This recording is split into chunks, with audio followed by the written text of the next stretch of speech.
Thanks, Beth, for doing the Dairyland varieties for us. Now, I also want to let you know this morning that we erroneously reported on the news, and we didn't make it up, okay? There was a flash alert yesterday that the Netarts Highway was going to be open at 2 o'clock today. Well, I got a call from the contractor, and that is not the case. He said possibly on Friday. So I've taken that out of the news, and so Netarts Highway not open at 2 o'clock today. Possibly Friday afternoon is what he's saying. Okay, so now it is 9:30 and time for Tillamook Today with LeeAnn Neal. Good morning. Hey, good morning.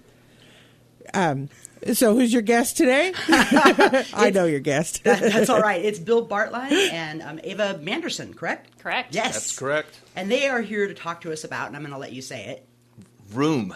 VROOM. All right. And what is VROOM? Go ahead, Eva. VROOM is a initiative that's was started in Seattle in a pilot project there by the Bezos Family Foundation, and it's moving across the country, and it's aimed at turning everyday moments into brain-building activities for children. So really targeting 0 to 5-year-olds. Okay. Giving parents tips of things that they can talk about, things that they can do with their kids to help them become lifelong learners. Oh, that's great. Can you maybe tell us an example? Sure. I brought my handy tip ring here. So this is an activity that you would do with a 1 to 2-year-old. It's called Sponge Sensations. When you're doing the dishes, let your child play with a clean sponge in a place where he or she won't get everything wet. That's the tip for the parent stress level there. Right. Your child will love the texture. Show him or her how they can squeeze the water out and then absorb the water with the sponge. And then talk to your child about that experience. So really simple little things that you can do. Science of everyday things. Absolutely. The really neat thing about these tip cards, and we can get into talking about the app that you can put on your phone so you can make it really accessible to you. The activity then tells you the background behind that and why that's important for your child. So for the sponge sensation activity, it talks about when your child feels new things and hears new words in conversations like these, it begins building connections in their brain that are the foundations for reading and for math. And your child is learning from your words and actions, and especially they are having fun. Oh, that's so cool. It seems like it would also kind of encourage a natural sense of curiosity, which is never a bad thing. Absolutely. Absolutely. And some texture that you get from the sponge and just, different feelings. That is curiosity and exploring things is really what learning is about. Very cool. Yeah. Well, how are we going to incorporate VROOM in Tillamook County? Well, VROOM right now, VROOM actually is a statewide program that is being funded through the Early Learning Foundation or Early Learning Division. Okay. Our Early Learning Hub, which is the Northwest Early Learning Hub, it's Clatsop, Columbia, and Tillamook counties, received a grant in December, and that was to roll out VROOM in the 3-county area that we cover. So we're working right now on getting VROOM materials into hands of what we call trusted partners, so people that connect with families that are that 0 to 5 age range. So we're connecting with healthy families and getting tip cards out with them so they can share that with their families, connecting with Head Start, early childhood providers, been at the library and shared with them. Cool. Lots of different places, and we really just want to get the word out to people that this is out there. Yeah. They can get an app for their phone, which is pretty neat. So mine is set so it gives me a reminder at 9 o'clock every morning what my VROOM activity is for the day. So then my theoretic 5-year-old gets to do an activity with me. And they vary them. They make them very age appropriate. And then let's pretend he was 5 months old. As he grew up, the activities would grow up with him. So they would continue to age up. It's a really neat app. It makes it very accessible to parents. That's great. Yeah. It's an exciting program. we have a monthly meeting with the directors from all the social service agencies in the community. And there's probably anywhere from times 15 up to 20 different agencies in there. And when Eva made the presentation to the group about what this program is, you could just see the excitement in everybody's faces. And boy, I wish we'd have had that when my kids were growing up. And boy, I'm going to use that for my grandkids. Can grandparents use it? And so I told Eva, we got to get you on the radio and get this out to the community, because this is going to be a fun program. This is one of those fun things that you can do, and an activity that you can do with a child. Right. Absolutely. It's not just like back in the day when I was a child, and then in the early 80s when they just hand you a Rubik's Cube and tell you to go in the corner.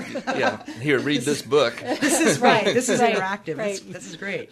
I'm still somewhat new at guest hosting here, and I forgot to mention who you guys are. Bill Baertlein is a Tillamook County Commissioner. And Ava, do you want to tell us I'm the Family Resource Manager for the Northwest Early Learning Hub. So really looking to connect families with resources for them. Right. So it makes all kinds of sense that you guys are involved in this. Yes. Yeah. When you sit at the social directors and they start talking about, well, we're doing this, everybody gets excited. How can we help? Right. It is such a team when you go to those meetings. It's not.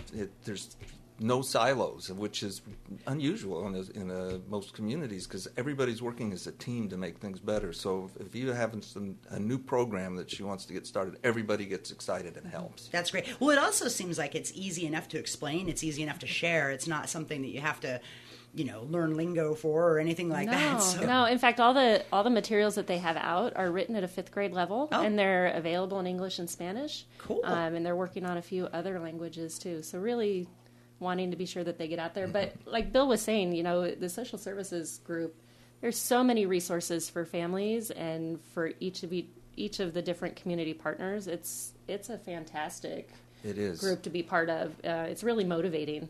It is, and then getting the information out to all these exciting programs. A lot of people don't even know about them, and they're just one program after another that's available if we want to make the effort to get involved. Right. Is there, and maybe there isn't, is there a one-stop shop online or something that would kind of direct people to any of these things, or is it more just you make contact with one and you'll learn about the others?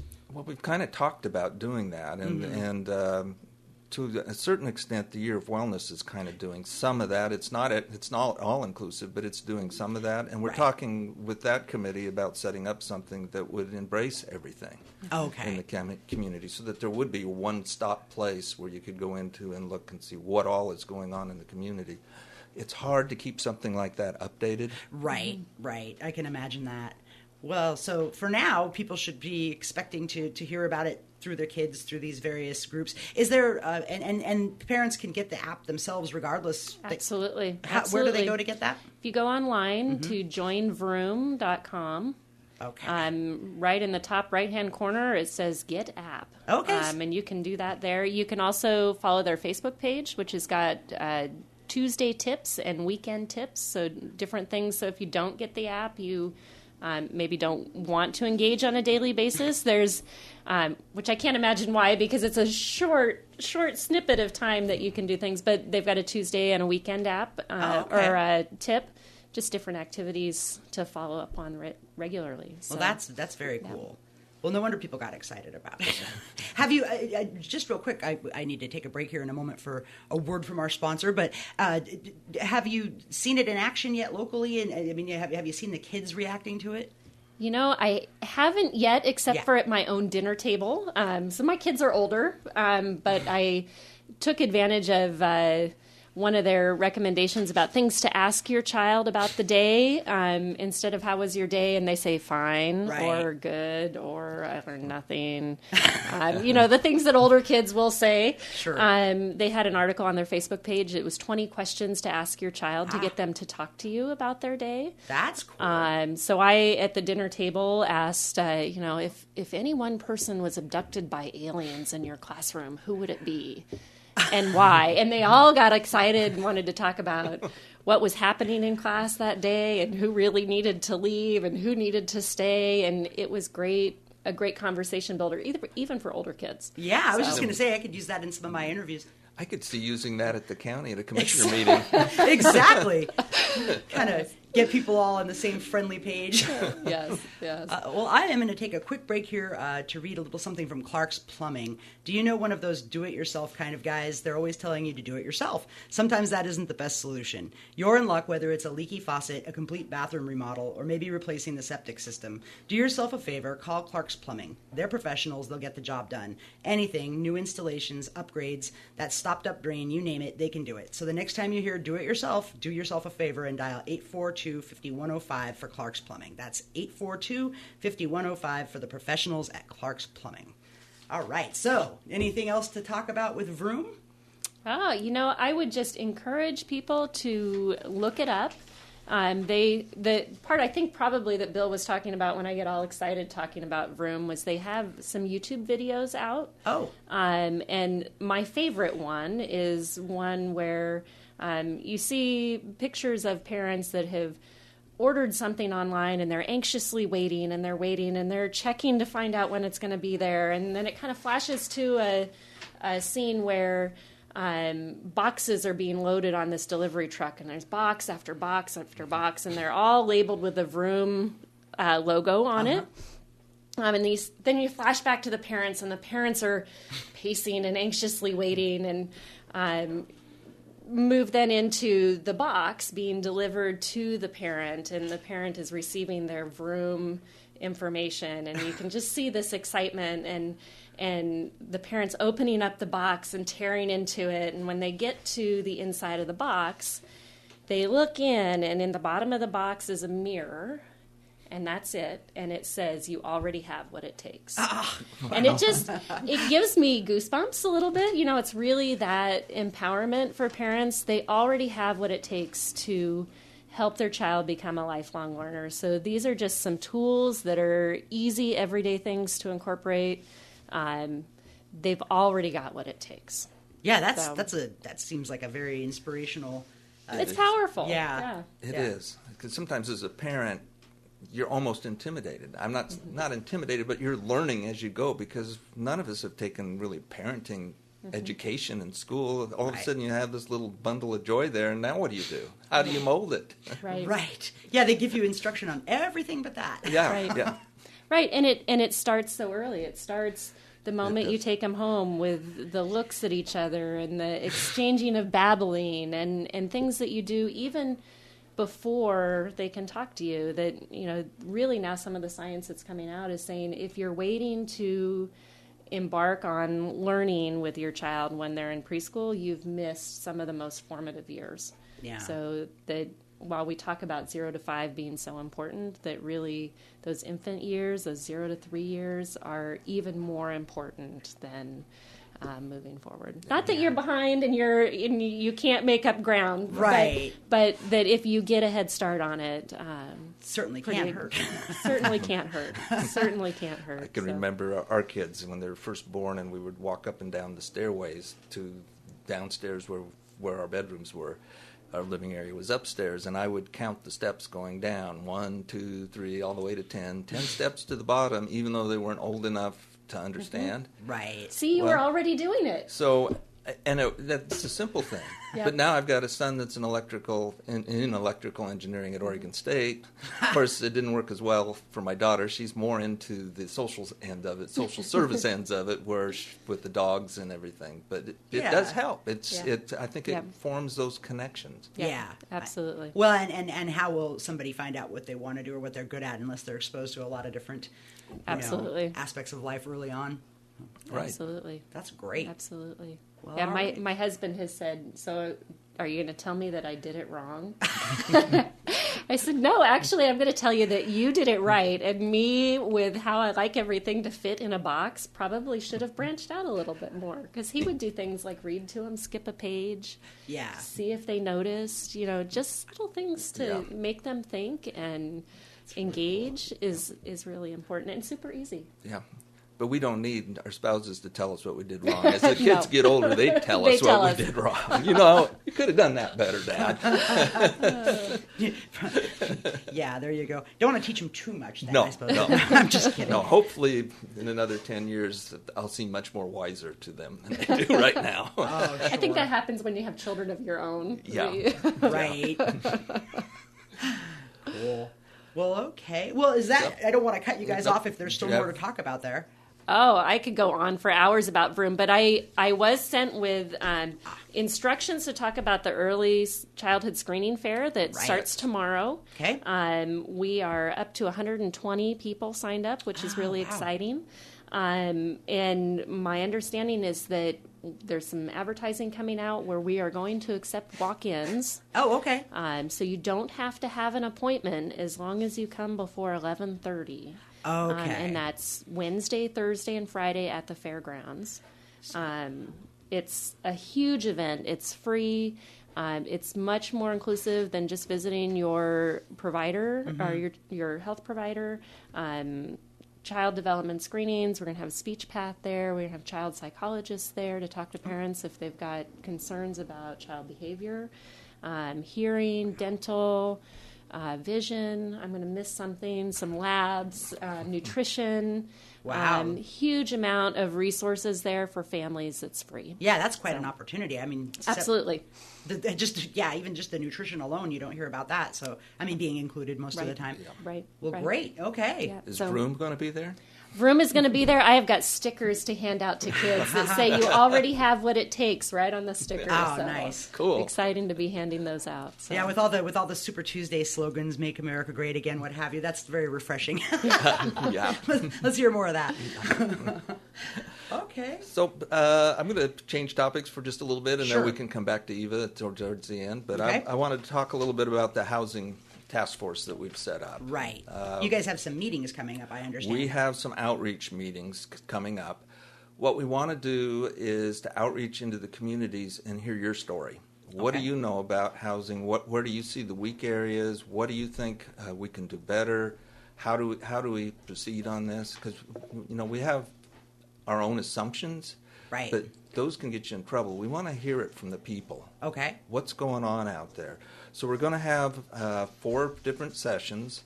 One in Pacific City on March 17th from 6 to 8 at the Quanda Community Center. One on March 16th at Tillamook Bay Community College. I'm kind of getting the dates backwards there. Oh, wow. One on March 30th at Tillamook High School, and that meeting is going to be focused in Spanish. Right. And then on April 5th in the Halem Bay Fire and Rescue in the Halem. So you guys really are reaching all parts of the county. We are trying to reach out and find out what the needs are. Tillamook Central County has different needs, I believe, than some of the other county areas, mainly because we're a crossroads here from all the highways. We have some homeless issues to deal with, and then we have most of the businesses or the bigger manufacturing businesses like the creamery. Creamery, for all their jobs, are having trouble finding housing. I mean, it's not just low-income housing we're looking at. We're looking at the whole model across. Right. That was one thing I was going to ask about. I understood it's not just about affordable housing. It's about available housing. It's about available housing. Now, I know there was a study done a few years ago in the community, and it was mostly low income. But and they didn't have any funding to get off the ground, is my understanding. They did a lot of in-house work. We do have about $90,000 in funding this time from outside sources. The Creamery's put up $50,000. The Myers Foundation has given us $40,000, so that we're going to be able to do the proper assessment. We'll be able to bring in somebody to look at all levels of housing in Tillamook County to see what we can do better and to make recommendations for how to proceed. Right. In addition, with this housing crisis in Tillamook, it's statewide. It's not just Tillamook, it's statewide. I'm sitting on a board or a committee from the AOC, Association of Oregon Counties, a subcommittee of the legislative branch of it. We're going to be coming up with some ideas and some proposals for the state legislature to move on next year in 2017 session. Okay. So we're working on it. It's a really huge problem, but Tillamook has gotten some attention with this thing. We're getting calls from around the state.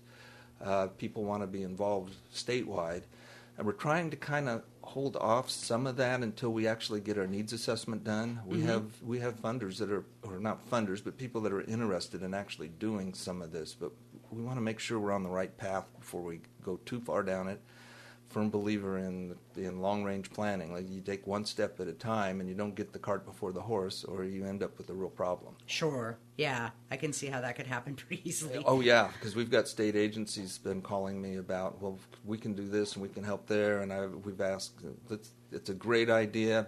We're not ready yet. In 6 months, we may be ready to start bringing in some agencies. I've got a meeting on the 12th with the Housing Authority out of Portland that wants to come down and talk to us about them doing some things in Tillamook County. That's pretty exciting. So it is exciting, and we've created a buzz all throughout the state. I mean, it's just like the Year of Wellness. Once you take charge of something and make it happen, there's a lot of interest. Yeah. Once you say you're up to something, people believe you. Yeah. They see a county commissioner with a hula hoop for the Year of Wellness. They say, oh, that gets attention. But we've been getting a lot of calls from around the state on our Year of Wellness about other counties wanting to imitate what we're doing. And even at the state level, I've been asked on some of the statewide committees to do presentations on what we're doing on the Year of Wellness and how other counties can join in or copy us, or how that'll work with, like, Klamath County and their blue zone.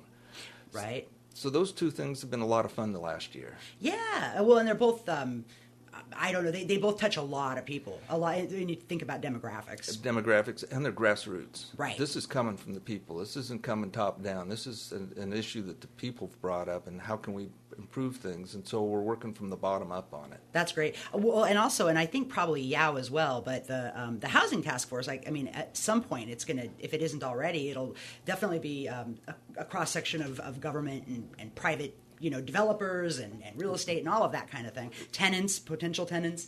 We have done now, as we set this committee up, we also have the planning department from the county involved, statewide planning.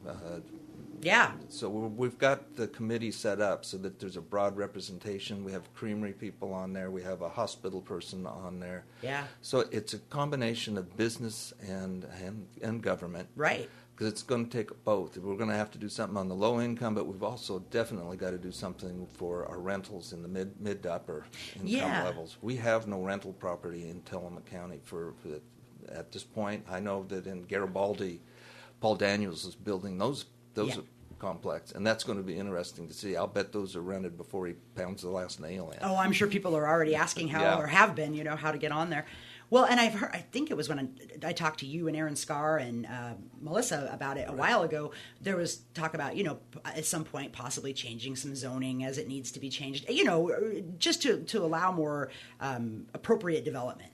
Yes, I think we're going to have to look at that down the road. I know in Portland I was talking to a lady that was doing a mental health study in Tillamook, and they are building a tiny home in their backyard. Ah, nice. A 300-square-foot tiny home for their son to live in while he's in college, and then after he moves out, they're thinking of renting it out to other college students to live in. Well, there you go, yeah. Well, and that's another thing, seasonal, right, there's seasonal employees, that kind of thing. So maybe we'll be looking at whether somebody can put a tiny home on their lot if they have extra room and get $300 a month rent out of it. Sure.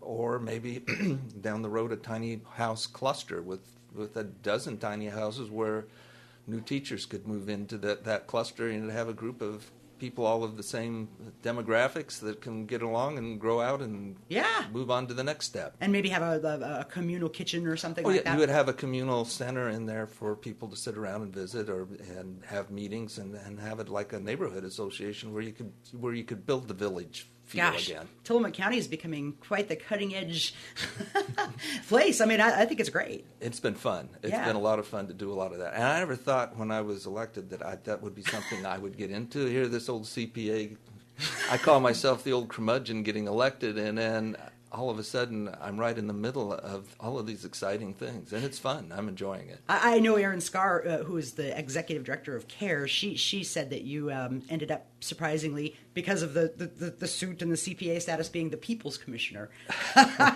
which I liked. I try. That's very cool. On that note, I'm going to take another quick break. We are going to hear about the Tillamook Farmers Co-op. Tillamook is farm country, and nobody serves this farming community better than the co-op. If it's time to get your 4-H or FFA animal ready for the fair, the co-op wants to help.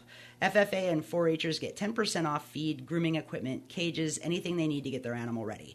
The co-op has been offering quality products since 1936. They're there for your needs, from fencing to plumbing to electrical. Stop by for fuel and pick up everything you need. Tillamook Farmers Co-op is always there for you.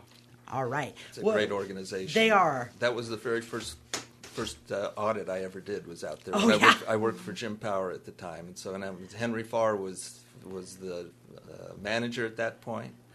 What a character! He brought them out of bankruptcy into a thriving organization. He's the one that turned it around. back then. Isn't that something? And now his son is a commissioner in what is it, Lane County, I believe it is. I'll be darned. Well, I just remembered as the place we always got our rubber boots when I was a kid every year.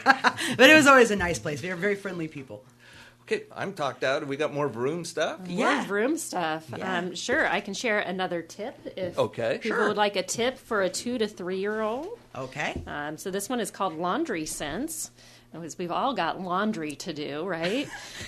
Give your child a chance to explore textures while you're putting away laundry. Before you fold, pass them to your child first and allow them to feel it. Ask them if it's soft or rough or thin or heavy. And it gives them something to do as you're doing the laundry bit. You can even extend that as they're a little bit older and ask them to match things. I am still trying to get my children to match their socks, but just different ways to engage them so they're not upending the laundry basket, but they've got a job to do while they're there with you. That's great. Socks are supposed to match? Well, I don't know. I think the newest trend is that they don't have to. No. We've finally given up altogether on that. You just buy all the same ones, right? That's what what I do. Yep. That's what we do. Absolutely. That's what I do. Absolutely. So the brain background for that one says that this game helps your child think like a detective because he or she is using his or her senses, including touch, to understand the world around them. So simple little easy thing to do as you're going about your usual daily activities. Right. And it helps them build language. It helps them explore. And all of those things are really important. So. Yeah, it really, that's very cool. Well, and I like how both of those instances that you gave, both examples do involve the kid in the chore that the parent is up to at the moment. I mean, it's like if you could do that with your cat, and they're in the middle of your laundry, that'd be great. But it really is. They're going to feel like they're part of it. Absolutely. The app is pretty neat if you get that on your phone. The thing that I'm reading off of now is just a ring of tip cards, so it's pretty limited in how many activities there are. There's actually over 1,000 activities on the app.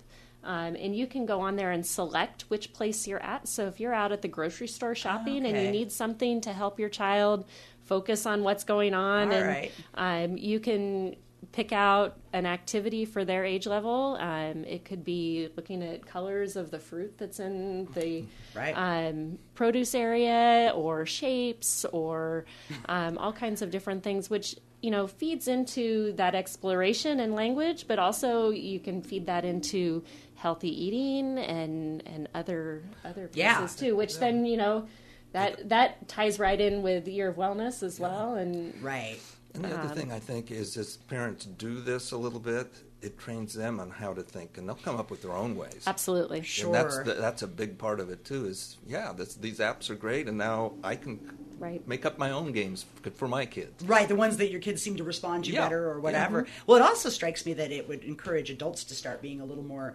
imaginative in the way that they use language. I mean, I think we all tend to fall back on the same vocabulary all the time, so it can't hurt.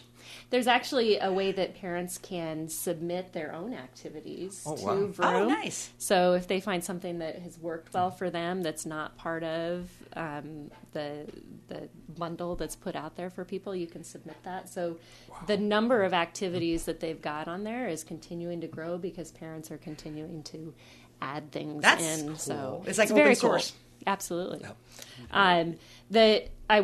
Like I was telling Bill earlier, I was reading more in preparation of coming in here today. And so I was hearing about housing, I was picking out another piece of this to share. And that's that VROOM reaches beyond language development, and it works on social and emotional, executive function, But one of the areas that we talk about in early childhood that's really important is delaying gratification and learning how to wait. And so there's some waiting games there. I could still use that. Absolutely. Well, there's a study that's out that in early childhood, we see it all the time. Is a study that was done that put children in a room with a marshmallow on a plate, and if they could wait 15 minutes to eat that marshmallow, they would get a second marshmallow. Oh, wow. And so then they followed those children up through life, and the ones that were able to wait had a higher success level as adults. So that being able to delay gratification is a predictor for success later in life, and that's another area that VROOM is working on with. Well, that's kids, fantastic. Yeah, it's exciting Very good. stuff. It really is. Well, I think we're just about out of time. Thank you both for coming, and thank you for listening. Tomorrow, I believe Jim Beecraft will be hosting. He's with the. I'm sorry. I think he's interviewing somebody with the Tillamook County Health Department, but you'll have to tune in to find out for sure. Thank you so much.